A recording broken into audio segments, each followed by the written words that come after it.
Halo Remedians, balik lagi dengan gua Kevin. Jadi hari ini kita belajar bareng lagi tentang bagaimana terjadinya siklus menstruasi terutamanya di bagian ovarium. Dan kita akan bahas gimana cara kerja sistem hormonalnya. Buat teman-teman yang udah mau belajar tentang hal ini, boleh banget juga ditonton video tentang reproduksi wanita lainnya. Biar kita tahu secara konkret bagaimana cara sistem wanita itu bekerja. Oke? Kita mulai dari pertama-tama tentang pengenalan anatominya lebih dahulu, oke? Ini teman-teman lihat di pojok atas ini. Itu ada sistem reproduksi wanita, oke? Kita akan beri nama satu persatu bagian-bagiannya. Kita mulai dari yang paling besar di semua ini nih. Ini adalah yang namanya uterus, teman-teman. Uterus, atau misalnya awamnya itu dibilang sebagai rahim. Selanjutnya, ini ada yang namanya salpinx. Salpinx itu apa? Salpinx itu adalah tuba falopi, teman-teman.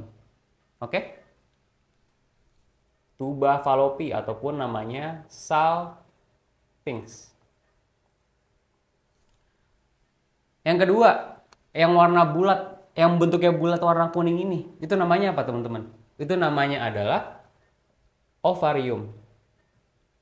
Hari ini kita akan belajar banyak tentang ovarium, oke? Selanjutnya nih, tadi ada yang namanya ovarium. Ini ada yang namanya tuba falopi.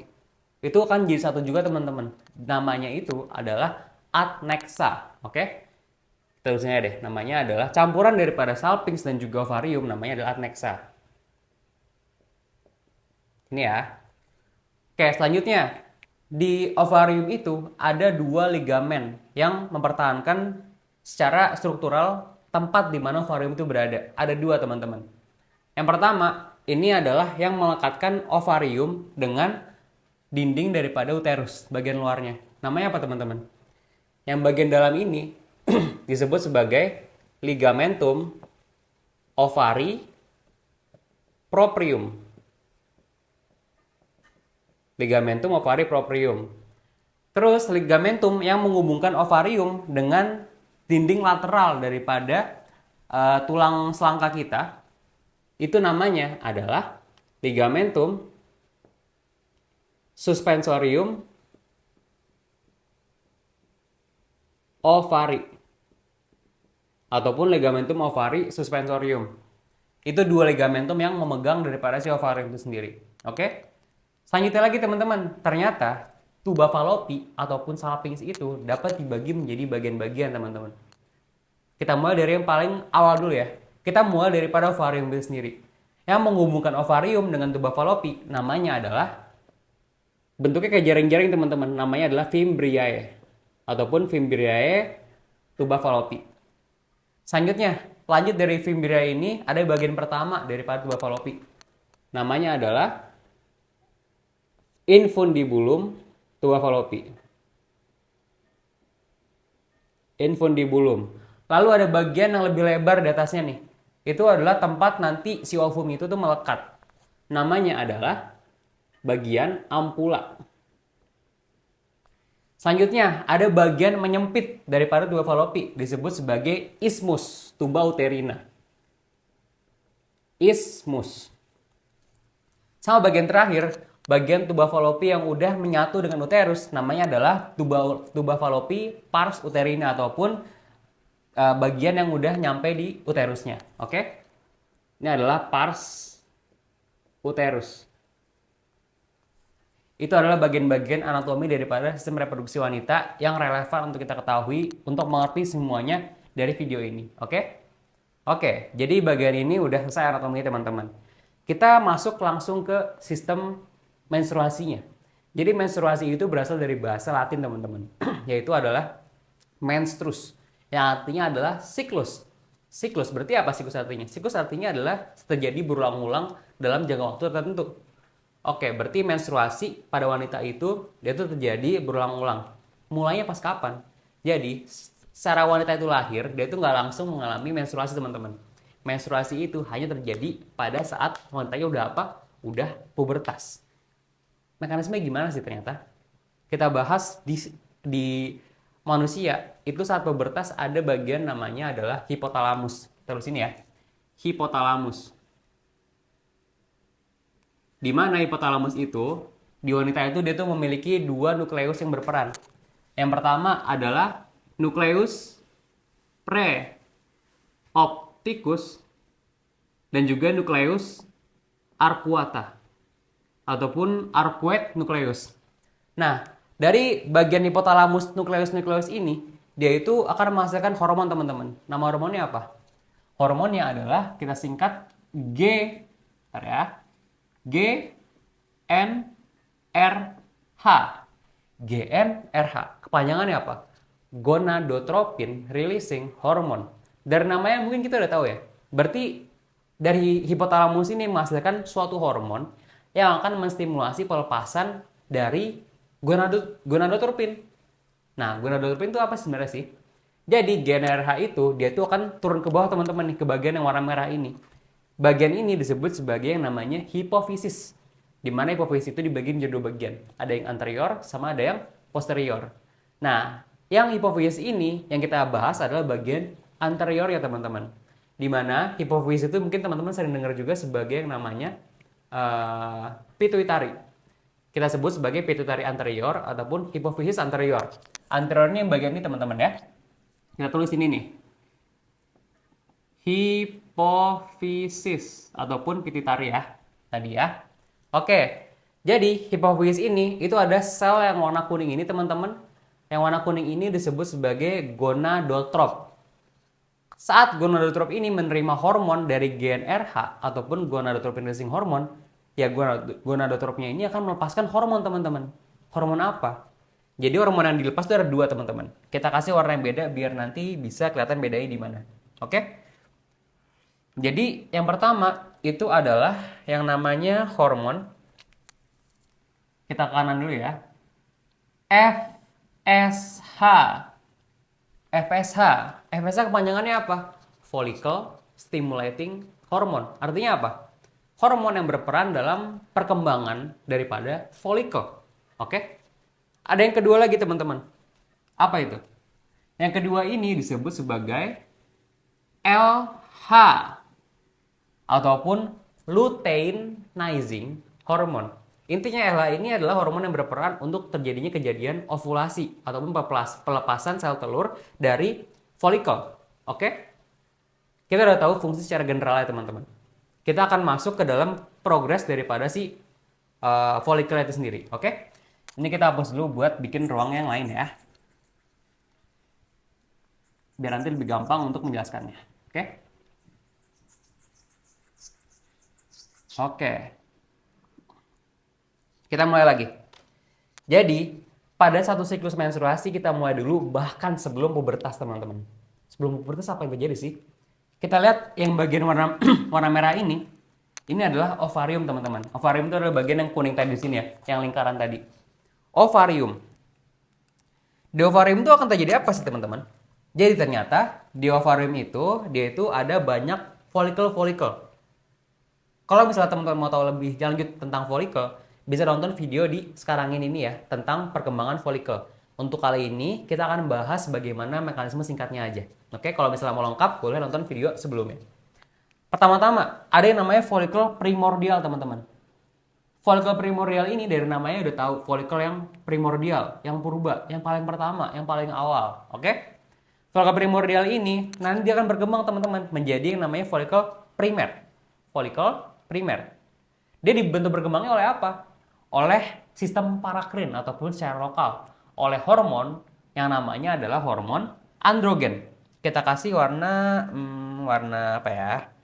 Warna merah deh biar kelihatan bedanya, oke?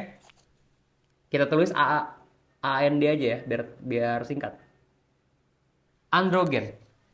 Primordial akan menerima androgen sehingga dia itu kan berkembang menjadi primer. Dari primer bedanya apa? Intinya dia itu udah mempunyai sel TK dan juga granulasanya udah berkembang. Dari sini dia tuh akan terjadi sistem parakrin lagi oleh hormon yang sama, yaitu apa? Androgen, teman-teman. Androgen dan androgen. Sehingga dia itu akan berkembang lagi menjadi follicle sekunder yang bagian awal, teman-teman. Bagian awal ini beda dari sebelumnya, granulosanya udah makin banyak dan juga dia itu mempunyai lapisan warna biru di tengah ini. Namanya apa, teman-teman? Namanya adalah zona pellucida. Intinya dia ini merupakan bagian yang akan membantu fertilisasi nantinya, oke? Nah, Ini kalau kita lihat di sini ada grafik dua, ada yang atas sama yang bawah. Ini ada 0, 7, 14, 21, dan 28. Yang bagian horizontalnya ini itu adalah hari. Yang bagian vertikalnya adalah kadar hormonnya. Oke? Ini kita mulai dari 0, berarti ini mulai dari hari pertama ataupun hari paling awal. Hari paling awal tadi yang naik apa pertama teman-teman? Pertama-tama tadi gen RH-nya naik kan? Gen RH-nya akan naik teman-teman. Dia itu akan naik terus sampai hari ke-14. Sampai situ dulu. Yang kedua, dia itu tadi akan menstimulasi apa? Pelepasan LH dan juga FSH. FSH ini akan berperan di mana teman-teman? Kita bahas FSH-nya dulu. FSH akan berperan di perkembangan folikel. Namanya apa tadi? Follicle Stimulating Hormone. Menstimulasi perkembangan folikel. Perannya di mana? Jadi, dari folikel sekunder awal sampai folikel sekunder akhir, sampai folikel degraf yang matur, dia tuh akan dibantu berkembang oleh FSH teman-teman. Jadi mulai adanya antrum nih, antrum ataupun rongga di folikel yang warna biru ini, isinya itu ya estrogen sama asam hyaluronik. Dia itu akan dibantu perkembangannya oleh FSH teman-teman. Kita kasih gambar ya. FSH itu warna hijau teman-teman ya, biar teman-teman bisa kelihatan bedanya. FSH, dia itu akan memicu perkembangan dari folikel yang udah sekunder awal sampai dia itu akan matur ataupun menjadi folikel degraf. Oke? Itu yang pertama. Yang kedua, teman-teman ingat lagi, di video sebelumnya kita udah jelaskan kalau misalnya ada yang namanya sel granulosa dan juga sel TK. Dua sel ini dia itu berperan untuk menghasilkan hormon. Hormon apa teman-teman? Hormon estrogen. Jadi apa? Estrogen kita kasih warna pink ya.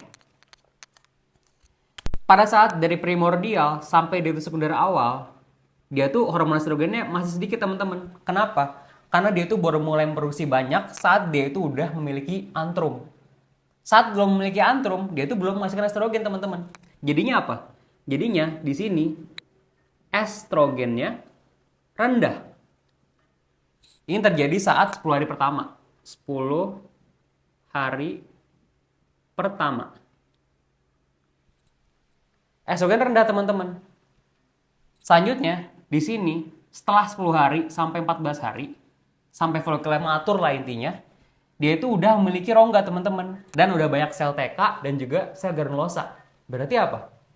Estrogennya akan tinggi teman-teman. Estrogen akan tinggi. Berarti ini apa? Dia itu setelah 10 hari. Efeknya kemana teman-teman? Kalau misalnya kita lihat di sini nih, dari folikel yang masih belum matang sampai matang, berarti apa? Semakin matang, semakin banyak estrogennya. Berarti secara nggak langsung kita bisa bilang salah satu tanda daripada kematangan folikel adalah tingkat kadar estrogennya teman-teman. Loh, efeknya di mana teman-teman? Ternyata ada mekanisme yang menarik teman-teman. Ini pertama-tama tadi apa? Estrogennya rendah teman-teman. Dia itu ternyata akan menstimulasi teman-teman. Menstimulasi ke sini. Kemana? Ke LH. Dia itu akan apa? Dia itu saat 10 hari pertama akan menghambat di 10 hari pertama. Jadi apa? Estrogen akan menghambat LH di 10 hari pertama. Loh, kenapa? Ini teman-teman nggak perlu ngapal. Kita akan mikir secara logika aja, oke? Tadi, estrogen adalah tanda kematangan daripada folikel. LH apa? LH adalah hormon yang menstimulasi ovulasi daripada folikel. Ovulasi berarti ovumnya, folikelnya harus apa? Harus matur dulu. Kalau misalnya estrogen rendah, berarti apa? Berarti folikelnya belum matur teman-teman. Oleh karena itu, estrogen ini yang rendah ini akan bilang nih ke LH, ini folikelnya belum matur, tolong LH-nya turunin dulu, jangan dibikin ovulasi dulu. Oke? Dan sebaliknya teman-teman, kalau misalnya estrogen udah tinggi nih, udah di setelah 10 hari, estrogen udah tinggi, estrogennya itu bakal ngirim sinyal lagi teman-teman. Ngirim sinyal lagi kemana? Sama, kayak LH juga. Dia akan ngirim sinyal ke LH. Ini adalah 10 hari setelahnya ya. Dia akan ngirim sinyal nih teman-teman ke sini. Ke LH. Tapi yang tadinya itu menghambat, dia di sini akan menjadi menstimulasi teman-teman. Karena apa? Jadi estrogen ini bakal bilang ke LH kalau misalnya estrogennya gua udah tinggi nih. Berarti apa? Berarti folikel udah matur. Tolong LH-nya naikin biar nanti gue ovulasi. Gitu kan? Oke, jadi logikanya kayak gitu teman-teman ya. Jadi estrogen ini saat rendah dia itu akan menghambat LH. Saat tinggi dia itu akan menstimulasi LH. Logikanya estrogen ini adalah tanda kematuran ataupun tingkat kematuran daripada folikel. Kalau misalnya estrogennya dikit, ya berarti LH-nya jangan tinggi dulu, belum siap ovulasi. Kalau misalnya estrogen udah tinggi, berarti udah siap ovulasi. Berarti tingkatkanlah LH-nya. Oke? Jadi logikanya seperti itu teman-teman ya. Oleh karena itu kita bisa dapat simpulkan nih teman-teman. Pertama-tama, estrogennya berarti apa? Dari awal, dia itu akan rendah dulu teman-teman. Namun dia itu akan secara gradual menaik sampai sebelum ovulasi teman-teman. Seperti ini. Oke? Yang kedua, tadi kita juga udah belajar tentang LH dan juga FSH. Tadi pertama-tama apa teman-teman? FSH-nya tinggi. Kenapa? Karena, pas awal estrogennya rendah nih. Berarti apa? Folikelnya belum matur. Harusnya FSH-nya tinggi dong, biar folikelnya matur gitu kan. Nih berarti di sini FSH-nya akan tinggi teman-teman. Tapi seiring estrogen itu naik, berarti apa? Folikelnya makin matur. Ya berarti FSH-nya nggak mungkin perlu banyak lagi, oke? Berarti FSH-nya akan cenderung untuk turun teman-teman, seperti ini. Sampai dia tuh tahap ovulasi. Ini untuk yang FSH ya teman-teman ya, warna hijau tuh FSH. Yang kedua adalah LH teman-teman. LH itu awal rendah teman-teman. Rendah dulu. Karena apa? Karena folikelnya masih belum matur. Pas dia nyampe sini nih, dia nyadar nih, wah estrogennya tinggi. Berarti apa? Berarti folikelnya matur. Nah oleh karena itu, estrogen yang tinggi ini dia itu akan menstimulasi terjadinya surge ataupun peningkatan LH secara dadakan. Naik tinggi nih, naik tinggi nih, terus dia turun lagi. Nah peristiwa LH yang naik ini ataupun LH surge, dia itu akan mengakibatkan ovulasi teman-teman. Nih, dari follicle digraph yang udah matur, dia itu akan dipengaruhi oleh apa tadi? LH ataupun luteinizing hormone. Efeknya apa? Dia itu akan meningkatkan tekanan di andromnya. Yang pertama. Yang kedua, dia itu akan menstimulasi terjadinya proteolitik di sekitar daripada si oosit sekundernya itu. Akhirnya apa? Dianya itu akan keluar teman-teman dari follicle digraphnya dan keluar dari ovariumnya menuju kemana? Dia tuh menuju ke tuba falopi dan dia akan menetap di bagian ampula daripada tuba falopi. Gitu ya. Nah, di bagian yang keluar ini itu namanya apa teman-teman? Ovum kah? Bukan. Ini adalah yang namanya oosit sekunder. Kenapa oosit sekunder? Kalau misalnya teman-teman mau tahu lebih lanjut tentang oogenesis atau pembentukan ovum, bisa nonton video sekarang ini ya. Karena kita bahas detail tentang oogenesis di video ini. Oke? Lanjut. Berarti kita udah nyampe di tahap ovulasi teman-teman. Ini udah nyampe di hari ke-14. Hari pertama 14 ini, itu yang berperan apa teman-teman? Folikel. Oleh karena itu, ini sering disebut sebagai fase folikular ataupun follicular phase. 14 hari pertama adalah fase folikular. Nah, 14 hari ini tuh bisa lebih panjang ataupun lebih pendek teman-teman ya. Tergantung daripada wanita itu sendiri. Oke? Selanjutnya lagi nih, setelah ovulasi akan terjadi apa lagi sih? Pertama-tama kita harus tahu dulu nih estrogen yang tinggi ini tuh efeknya apa aja untuk seorang wanita, oke? Yang pertama-tama di tulang teman-teman. Di tulang itu ternyata estrogen yang tinggi dia itu akan membuat osteoklas ataupun makrofag yang ada di tulang untuk apoptosis ataupun mati. Sedangkan kalau misalnya estrogen rendah itu akan meningkatkan terjadinya perusakan tulang oleh osteoklas. Akhirnya apa? Pengorposan tulang. Makanya orang yang udah menopause itu biasanya densitas daripada tulangnya itu akan menurun. Karena apa? Udah menopause berarti estrogennya akan turun. Gitu teman-teman ya.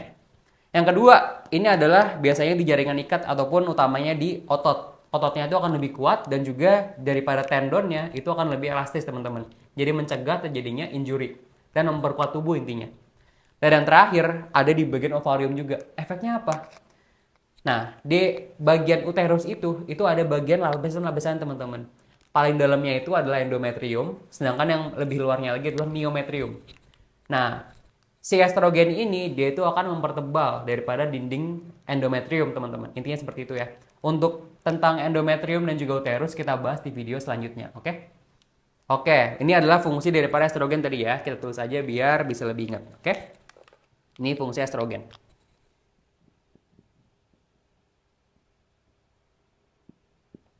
Oke. Selanjutnya teman-teman, kita balik lagi, udah nyampe di mana tadi kita? Udah nyampe saat dia itu terjadinya ovulasi. Selanjutnya apa? Si oosit sekundernya udah keluar teman-teman dari ovarium menuju ke tuba falopi. Selanjutnya apa? Kalau teman-teman udah nonton video sebelumnya, teman-teman pasti tahu sisa daripada follicle digraph ini ataupun sisa-sisa sel granulosanya dan juga sel TK-nya, dia itu akan dimanfaatkan teman-teman. Oleh apa?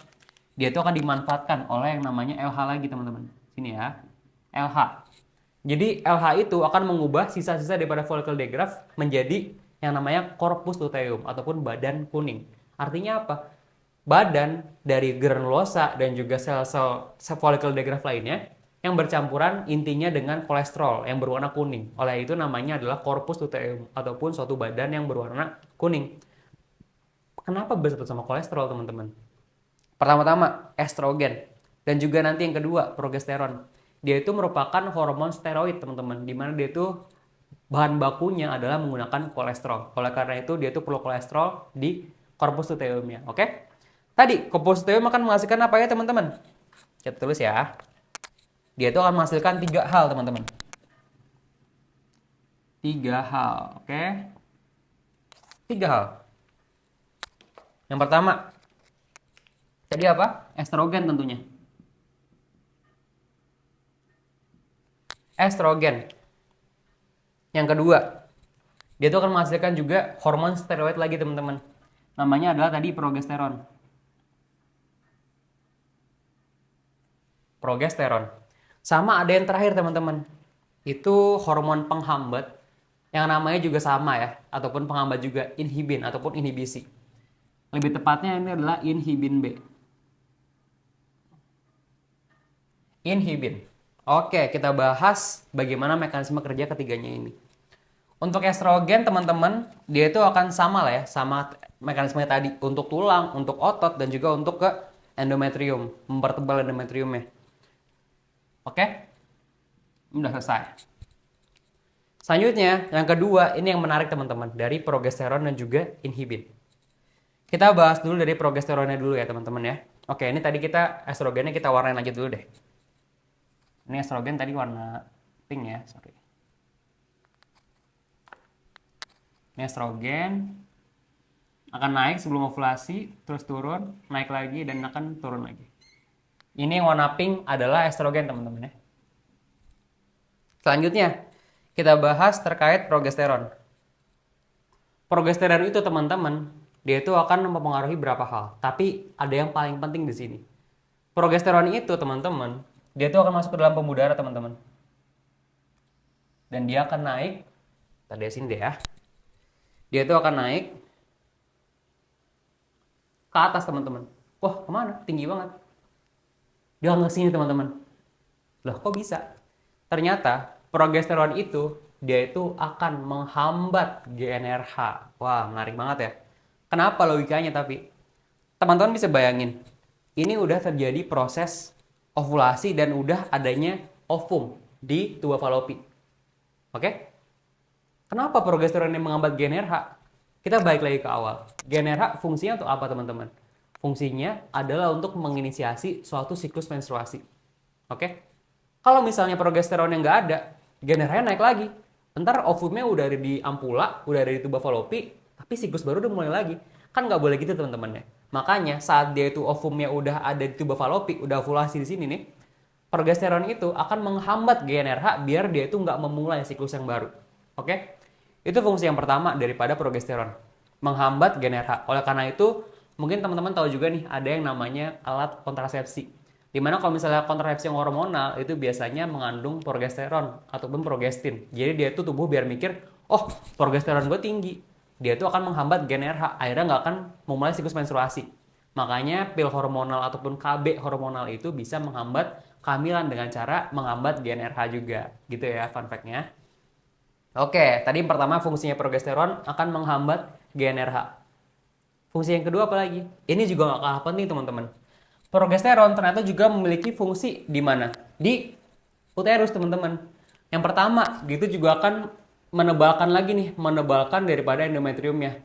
Dan dia akan memaksa terjadinya vaskularisasi ataupun pembuluh darah di bagian endometrium. Yang kedua, dia itu juga akan menghasilkan mukus teman-teman di serviksnya untuk menjaga si bayinya nanti ataupun itu berkembang ovumnya. Oke? Oke, untuk yang tadi di bagian uterusnya kita bahas di video selanjutnya ya, lebih detailnya lagi. Oke? Nah, tadi progesteron udah teman-teman. Jadi tadi progesteron apa? Progesteron itu awalnya rendah teman-teman. Bentar, kita warna biru ya. Awalnya rendah. Kenapa? Dia baru akan naik kalau misalnya udah ada apa? Udah ada corpus luteum. Jadi setelah ovulasi dia akan naiknya tinggi banget. Habis itu dia akan turun lagi. Oke? Yang kedua, tadi inhibin teman-teman. Inhibin fungsinya apa teman-teman? Fungsinya adalah untuk menghambat. Menghambat apa tapi? Ternyata inhibin itu juga merupakan hormon teman-teman. Dia itu akan masuk ke pembuluh darah. Sini. Ketutupan ya. Oke, dari sini aja. Dia akan ke sini. Dia akan menghambat apa teman-teman? Menghambat FSH. Kenapa dihambat? Logikanya adalah sama juga. Di sini udah ada corpus luteum. Berarti udah siklus yang akhir daripada menstruasi. Oke? Inhibin ini akan menghambat FSH. Kenapa? FSH ini fungsinya apa tadi? Untuk menstimulasi perkembangan folikel. Kalau misalnya lagi ada corpus luteum, lagi ada ovum, udah ovulasi, kenapa kita harus mengembangkan folikel lagi? Oleh karena itu, FSH-nya akan dihambat untuk mencegah terjadinya siklus baru saat siklus yang sekarang belum selesai. Gitu ya. Oke, udah ngerti? Oke, tadi berarti apa? Inhibin itu juga sama kayak progesteron kurang lebihnya. Dimana awal dia itu rendah, dan dia itu baru naik saat udah terjadi ovulasi. Dan lama-lama dia akan turun teman-teman. Oke? Nah, jadi gue seperti itu teman-teman. Tadi kita balik lagi nih ke yang FSH dan juga LH. Oke? Jadi tadi si LH ini awalnya rendah. Habis itu naik sampai ovulasi. Habis itu turun lagi teman-teman. Oke? Sampai dia tuh habis. Yang kedua, FSH-nya teman-teman. FSH tadi apa? Awalnya akan tinggi, habis itu makin lama makin rendah. Karena apa? Folikelnya makin matur. Habis itu tengah-tengah dia naik sedikit, tapi lama-lama dia akan turun lagi. Namun di akhirnya dia itu akan naik lagi teman-teman. Untuk apa? Untuk memulai masa daripada siklus yang lebih baru menstruasinya. Oke? Dan untuk GnRH juga sama. Dia itu awalnya tadi akan rendah, habis itu makin lama makin naik. Dan makin lama juga makin turun. Tapi di akhir akan naik lagi untuk memulai siklus yang baru. Seperti itu ya. Oke, jadi tadi terakhir setelah dia itu membentuk corpus luteum, menghasilkan estrogen, progesteron, inhibin, tapi dia ini nggak akan selamanya gini teman-teman. Kalau misalnya nggak terjadi kehamilan, lama-lama corpus luteum ini akan degenerasi, akan habis dia. Habis menjadi apa? Menjadi corpus albicans. Dia udah nggak bisa menghasilkan estrogen, progesteron, inhibin lagi. Akhirnya apa? Progesteron menghambat GnRH. Progesteron yang nggak ada berarti apa? GnRH naik lagi. Saat dia naik, ya berarti dia akan memulai siklus ini dari awal lagi. Itu indahnya seperti itu teman-teman ya. Jadi menstruasi memang dia itu akan memulai siklusnya lagi dari awal lagi dan terus berulang terus sampai wanita itu mengalami menopause gitu ya. Oke, selanjutnya kita overview dulu nih. Oke, Remedians, jadi selanjutnya kita ringkas dulu yuk bagaimana cara kerja hormonal sistem menstruasi dan juga biar teman-teman nggak terlalu bingung ya daripada sistem ini bagaimana cara kerjanya. Oke? Pertama-tama nih, dia tuh mulai saat dia itu pubertas. Kita mulai pubertas aja biar lebih simpel. Pubertas, dia tuh akan menghasilkan GnRH teman-teman. GnRH dari hipotalamus. Lalu, GnRH ini akan membuat hipofisis anterior menghasilkan dua hormon teman-teman. Itu FSH dan juga LH. FSH fungsinya adalah untuk perkembangan folikel, sedangkan LH fungsinya adalah untuk ovulasi. Intinya gitu ya. Pertama-tama kita bahas daripada GnRH dan juga FSH dulu. GnRH pada saat awal, dia itu akan semakin lama akan semakin menaik teman-teman sampai dia itu ovulasi. Sedangkan untuk FSH awalnya akan tinggi, tapi akan semakin lama akan semakin rendah. Kenapa? Karena semakin lama FSH-nya itu nggak diperlukan lagi karena folikelnya itu akan semakin matang teman-teman. Oke? Dia itu akan awalnya tinggi, rendah, habis itu akan tinggi lagi saat ovulasi. Oke? Kita bahas sampai situ dulu. Sepotong dulu. FSH tadi dia itu akan memicu apa teman-teman? Perkembangan folikel. Dari folikel awal sekunder sampai dia itu matur. Oke, sampai dia itu matur. Seiring folikelnya itu semakin matur, dia itu kan menghasilkan apa teman-teman? Estrogen. Saat di awal, estrogen itu masih sedikit teman-teman, ataupun bahkan tidak ada, ataupun sedikit sekali lah di plasma. Saat dia itu sedikit berarti apa? Folikelnya belum matur. Oleh karena itu, dia itu kan menghambat LH, sehingga menghambat terjadi ovulasi. Kalau misalnya dia itu udah matur, estrogennya tinggi, baru dia itu bilang, oh, folikelnya udah matur nih. boleh deh ovulasi, LH-nya naikin gitu ya. Jadi saat rendah dia tuh menghambat LH, tapi saat estrogennya tinggi itu dia tuh akan menstimulasi LH untuk terjadi apa? Ovulasi. Jadi awalnya estrogennya akan rendah, makin lama makin tinggi sampai sebelum ovulasi, dan dia itu akan rendah dikit saat dia itu ovulasinya. Selanjutnya, tadi LH. LH itu awalnya rendah teman-teman. Rendah, dihambat karena estrogennya tadi rendah. Namun, sekitar di hari ke 11 sampai 14, dia itu akan terjadi namanya LH surge. Ataupun peningkatan LH secara dadakan teman-teman. Twing, naik dia tuh. Tinggi banget saat ovulasi. Dia itu menyebabkan terjadi apa tadi? Ovulasi. Follicular digraft ataupun folikel yang udah matang ini, dia tuh akan mengeluarkan oosit sekunder dari ovariumnya dan akan melekat di bagian tuba uterina, pars ampula. Oke? Nah, terus sisa daripada follicular digraft ini, dia itu akan dimanfaatkan teman-teman oleh apa? Oleh LH. LH ini akan membuat yang namanya corpus luteum ataupun badan yang banyak isinya kolesterol untuk menghasilkan 3 hormon. Estrogen, progesteron, dan juga inhibin. Estrogen fungsinya apa? Sama kayak sebelumnya. Fungsinya adalah untuk menghambat pengikisan tulang, memperkuat otot, dan juga untuk mempertebal dinding daripada uterus. Oke? Selanjutnya, progesteron. Fungsinya untuk apa? Pertama-tama, progesteron ini dia itu akan menghambat GnRH. Ya kenapa? Karena bisa dibayangin nih, saat udah ada corpus luteum, udah ovulasi, ya kita nggak mau terjadinya siklus yang baru. Karena GnRH ini akan memulai siklus yang baru, otomatis progesteron akan bilang, ini masih ada corpus luteum nih, masih ada ovulasi, masih ada ovum di ampula. Tolong dong GnRH-nya stop dulu, biar kita nggak mulai siklus yang baru. Gitu ya. Sama yang kedua, inhibin fungsi juga sama. Inhibin juga akan menghambat terjadi siklus yang baru dengan menghambat FSH. Karena tadi masih ada siklus yang belum selesai, FSH dihambat biar dia tuh nggak menstimulasi perkembangan folikel-folikel baru. Gitu ya. Yang ketiga, progesteron ini juga memiliki fungsi lain teman-teman. Jadi dia itu akan mempertebal dinding daripada uterus juga dan akan menghasilkan mukus nih di bagian serviksnya untuk intinya untuk mempermudah proses fertilisasi dan juga kehamilan nantinya. Oke? Nah, selanjutnya dia itu corpus luteumnya akan menghasilkan 3 hormon ini terus. Tapi akan ada saatnya di mana dia itu udah nggak bisa lagi teman-teman. Corpus luteumnya ini dia itu akan mengalami degenerasi. Akhirnya dia itu akan rusak menjadi corpus albicans. Saat terjadi corpus albicans, dia udah nggak bisa menghasilkan 3 hormon lagi. Estrogen, progesteron, inhibin akan turun semua nih. Dia tuh awalnya tinggi, akan turun semua. Progesteron akan turun, inhibin akan turun, estrogen juga akan turun. Nih, progesteron awalnya rendah, habis itu naik setelah adanya corpus luteum, turun lagi nih saat corpus luteumnya rusak. Sama juga dengan inhibin yang warna merah ini nih. Turun. Akhirnya apa? Progesteron nggak ada, inhibin nggak ada. Berarti apa? Nggak ada yang menghambat GnRH, nggak ada yang menghambat FSH. Oke? Akhirnya apa? GnRH-nya naik lagi, FSH-nya naik lagi. Akhirnya apa? Memulai siklus yang baru. Oke? Nah, jadi itu merupakan ringkasan daripada siklus menstruasi terkait hormonalnya. Mungkin ini agak sedikit rumit teman-teman ya, tapi gue harap teman-teman bisa mengerti dengan belajar bareng kita tadi. Oke, kalau misalnya teman-teman masih mau belajar ulang, boleh banget diulang-ulang aja videonya. Dan juga bisa lihat ilustrasi di kolom nanti di bawah. Oke, jangan nyerah teman-teman ya, semangat. Gampang kok. Oke, Warmedians, jadi tadi udah kita belajar ya tentang bagaimana siklus hormonal terjadi saat menstruasi. Mulai dari GnRH, FSH, LH, estrogen, progesteron, dan juga inhibin. Mungkin materi hari ini agak rumit teman-teman ya. Jadi teman-teman kalau misalnya masih belum mengerti bisa tonton ulang. Ataupun kalau misalnya masih ada yang mau ditanyakan, boleh banget kita diskusi bareng di kolom komentar di bawah ini. Dan jangan lupa juga sambil belajar bareng nanti lagi kita bisa sambil lihat nih ilustrasi dan juga catatan yang udah gue sama Rico siapin di kolom deskripsi di bawah. Ada link Google Drive isinya semua sumber-sumber yang kita pakai untuk membuat video ini. Oke teman-teman, jadi gue harap teman-teman bisa mengerti dari yang udah kita sampaikan tadi.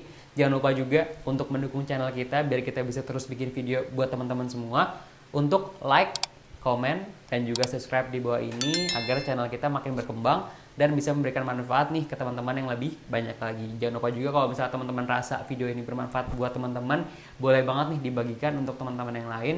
Siapa tahu bisa bermanfaat juga untuk teman-teman yang lain juga. Oke teman-teman, terima kasih banyak dari gua Kevin. Kurang lebih mohon maaf. Makasih banyak teman-teman. Semoga bermanfaat. Dadah.